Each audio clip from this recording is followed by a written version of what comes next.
Wolf Messing est l'un des personnages les plus incroyables du siècle dernier, qui a laissé derrière lui de nombreux secrets mystiques. Oui, il était lui-même un grand mystère.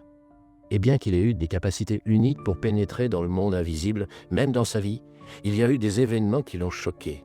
Il a dit un jour que les phénomènes inexplicables ne peuvent pas être ignorés. Ils doivent être étudiés afin de comprendre lesquels sont des phénomènes naturels et lesquels sont faux ou trompeurs. Lorsque tout sera expliqué, il n'y aura plus de place pour le mysticisme dans notre monde. C'est dans ce but que je dois vous parler d'un groupe de phénomènes dont personne n'a encore pu donner une explication, même acceptable, y compris moi-même. Wolf Messing se disait matérialiste. Il considérait ses capacités comme surnaturelles et affirmait que toutes ces capacités phénoménales étaient le résultat de nombreuses années d'entraînement à l'analyse du comportement humain et d'une compréhension subtile de la psychologie. Pour lui, lire les pensées et influencer la conscience des gens ne relevait pas du mysticisme, mais de la capacité à lire les signaux non-verbaux, tels que les moindres changements dans les expressions faciales, l'intonation et les gestes de l'interlocuteur. Cependant, cet homme possédait une autre aptitude qui étonnait non seulement son entourage, mais aussi lui-même. Dans de rares moments, il avait l'impression de pouvoir prévoir des événements qui ne pouvaient pas être expliqués logiquement. Parfois, ces prémonitions se réalisaient avec une précision effrayante. Par exemple, une fois, alors qu'il était jeune homme, il a indiqué l'heure exacte de la mort de son père, alors qu'il était en parfaite santé à ce moment-là. Plus tard, il a souvent raconté des cas où une force inexplicable l'a guidé dans la vie, l'aidant à éviter les dangers ou lui indiquant la bonne direction. Une fois, une telle histoire est arrivée à Messing. Voici comment il a raconté ces événements. C'était dans les années 30, lorsque je vivais encore en Pologne. Une jeune femme est venue me voir.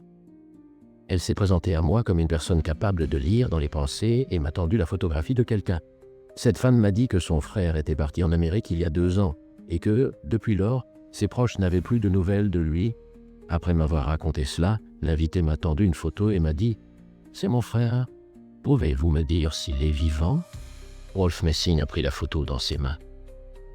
Mais ce qui s'est passé ensuite l'a également surpris. Messing vit l'image de la personne représentée sur la photo devant lui. Mais cette image était quelque peu différente de celle de la photo. L'homme ne portait plus de simples vêtements, mais un costume d'affaires et il avait une apparence plus jeune. Le voyant rassure son invité et lui assure qu'elle recevra une lettre de son frère dans 13 jours. Ayant entendu cela, l'heureuse élue rentra chez elle. Elle annonce la bonne nouvelle à ses parents et à ses voisins, et quelques jours plus tard, des journalistes commencent à raconter l'histoire dans la presse. Naturellement, des disputes ont éclaté pour savoir si la prédiction de Messing était une erreur ou si elle était correcte. Pour répondre à cette question, il suffit d'attendre quelques jours. Le jour dit, dans la ville où la lettre d'Amérique est censée arriver, les correspondants se rassemblent. Ils attendaient une sensation de la part de presque tous les journaux polonais, mais il n'y avait toujours pas de lettre. Le soir approche et les observateurs déçus commencent à se disperser, mais Messing ne s'est pas trompé. La lettre en provenance d'Amérique est arrivée le jour prévu, tard dans la soirée. Et ce fait a été mentionné pendant longtemps dans les journaux polonais comme un miracle incroyable et une prédiction exacte de Wolf Messing, l'un des cas les plus soigneusement documentés de prévision de l'avenir. Ce voyant se montra sceptique et douta de son talent. Messing lui ordonna alors « Prenez vos carnets, vous aurez bientôt l'occasion de constater par vous-même mes capacités. » 10 cahiers apparaissent sur le bureau de la rédaction. Les uns moqueurs, les autres, curieux, observent la suite des événements. Puis, Wolf Messing se tourna vers l'un des journalistes et lui demanda de se présenter. Il donne son nom et son prénom. Puis Messing dit « Maintenant, écrivez le nom et le prénom de cette personne. Et notez que dans quelques semaines, c'est-à-dire le 22 juin, elle sera promue. Quand ce jour arrivera, appelez-moi et dites-moi si c'est bien le cas. » Le jour dit, plusieurs personnes l'ont appelé pour lui annoncer que le journaliste qui lui avait indiqué ce soir-là avait été nommé rédacteur en chef d'un des journaux de la capitale. Elles ont demandé au pronostiqueur comment il avait pu voir cet événement. Et Messing a répondu honnêtement. « Ne me posez pas la question. Je n'en sais rien. Je n'en sais rien. » Wolf Messing a admis dans l'une de ses interviews. Habituellement, lorsqu'on me pose une question spécifique sur le sort de telle ou telle personne, sur le fait de savoir si tel ou tel événement se produira ou non. Je dois m'entêter à penser, à me demander si cela se produira ou non, et au bout d'un certain temps, je suis convaincu que c'est ainsi que les choses se passeront le mieux. Au bout d'un certain temps, je suis convaincu que c'est ainsi que les choses se passeront le mieux. Je ressens le destin d'une personne que je rencontre pour la première fois de ma vie ou même que je ne vois pas du tout. Je tiens seulement un objet qui lui appartient.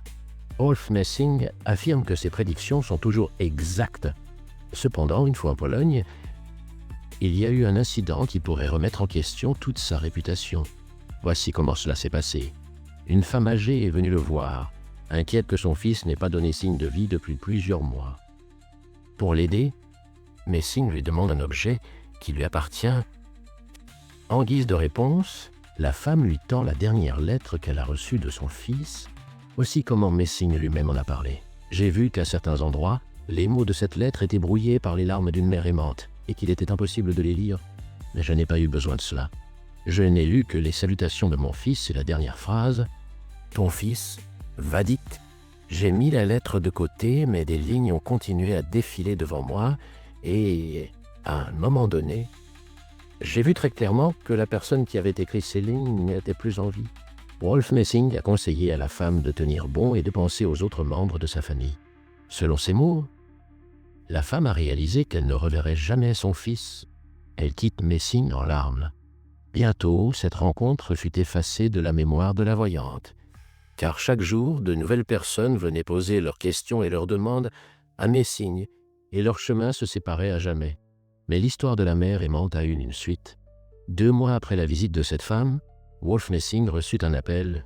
On lui demandait de se rendre d'urgence dans la ville où il s'était rendu 2 mois auparavant. Messing se mit immédiatement en route et, en arrivant à la gare de la ville, il fut accueilli par des gens au visage peu amicaux.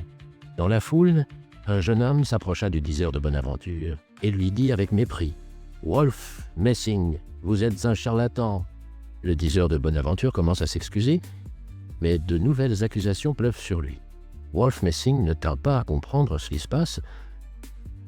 Parmi les personnes qu'il regardait avec méfiance, il remarqua la femme qui était venue le voir il y a 2 mois avec une lettre de son fils. Mais sa surprise est encore plus grande lorsqu'il voit en face de lui l'homme qui avait été déclaré mort. Il est vivant. Wolf Messing a commenté ce cas. J'ai demandé à cette femme de me montrer à nouveau la lettre. Et j'ai été à nouveau convaincu qu'il ne pouvait pas y avoir d'erreur. J'étais sûr que la personne qui avait écrit cette lettre était morte. J'ai alors eu une idée en tête et j'ai demandé mentalement au fils de cette femme « Dis-moi, c'est toi qui as écrit cette lettre ?» Il m'a répondu qu'elle avait été écrite par la personne avec laquelle il se trouvait à l'hôpital et que cette personne était bientôt décédée. Si j'avais connu cette circonstance plus tôt, je n'aurais pas eu à retourner dans cette ville et cette femme n'aurait pas versé tant de larmes. Les deuils aideront à déchiffrer les fondements mystérieux, aujourd'hui mais absolument matériels, de la prévoyance. Dans l'avenir, je suis convaincu que le mécanisme de cette compétence, encore inconnue, sera étudié et un jour compris. Ma méthode purement intuitive n'est claire ni pour moi, ni pour personne d'autre, mais je suis convaincu qu'elle a une base matérielle et un mécanisme matériel. Aujourd'hui, de nombreux experts des pays occidentaux considèrent la voyance comme un fait établi. D'ailleurs, je ne suis pas le seul à posséder ce don. De nombreuses autres personnes en ont fait part dans leurs chroniques, journaux intimes, mémoires, etc. Grâce à leur capacité, Wolf Messing était constamment convaincu que l'avenir de l'homme n'était pas si brumeux. Il a déclaré « Je suis un matérialiste, mais je dois admettre que la prévision de l'avenir existe. Et ce phénomène me surprend moi-même. Je rencontre beaucoup de gens qui considèrent la capacité de prévoir comme une compétence enviable. Je dois dire qu'il n'y a rien à envier. J'essaie moi-même de recourir à cette capacité le plus rarement possible et de ne pas parler aux gens de leur avenir, surtout s'il est triste. La clairvoyance ne donne aucun avantage à une personne honnête.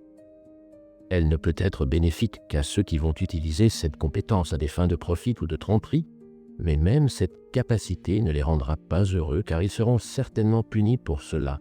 Il n'y a donc rien à envier ici. Une fois, au cours d'une de ces séances, Messing a rencontré quelque chose de si effrayant qu'il a refusé par la suite toute expérience liée à l'invocation d'esprit, Messing pensait qu'il existe une frontière ténue entre les mondes et que l'on ne peut la franchir qu'avec une extrême prudence, et des portes qu'il vaut mieux ne pas ouvrir, disait-il. Tous ceux qui le connaissaient savaient que derrière ces mots se cachait une expérience qui ne pouvait être expliquée par la logique. On disait de Messing qu'il voyait ce qui était inaccessible aux autres. Dès sa plus tendre enfance, il a fait preuve de capacités hors du commun. Lire dans les pensées, prédire les événements et influencer les décisions des gens. Ces dons suscitent à la fois l'admiration et la crainte. Certains le considéraient comme un charlatan, un prophète possédant des connaissances au-delà de la perception humaine ordinaire, mais avec tout son pouvoir mystique, il était sûr d'une chose. Le monde des morts n'est pas un endroit pour les curieux. Messing affirmait qu'au-delà de la vie, il existe une autre dimension, dont l'accès est lourd de conséquences imprévisibles. Il met en garde contre le désir excessif de percer ce secret, qui pourrait avoir des conséquences irréversibles. Rolf Messing affirme que la mort n'est pas la fin, mais une transition. Selon lui, l'âme se rend dans un autre monde, d'où elle ne peut revenir. Mais il mettait aussi en garde contre la recherche de cet autre monde. Ce monde, répétait-il souvent, est celui où l'on peut perdre tout ce que l'on a et ne jamais revenir. Même après la mort de sa femme, il parlait d'elle comme d'une personne vivante, comme si l'épouse venait de passer la porte. Il croyait tellement à l'existence d'une vie après la mort. Messing répétait que la vie est une expérience unique et que ce qui nous attend au-delà ne la remplacera jamais. Rolf Messing connaissait l'existence d'un monde caché à nos yeux. Mais selon Jasnowica, il est impossible de s'en approcher. Les capacités dont la nature m'a doté sont devenues le fardeau le plus lourd pour moi, a-t-il déclaré. Lorsque quelqu'un me dit qu'il envie mon talent, j'ai envie de m'écrier. Vous n'avez aucune idée de qui vous enviez. Mon talent est pire que n'importe quel travail catégorique.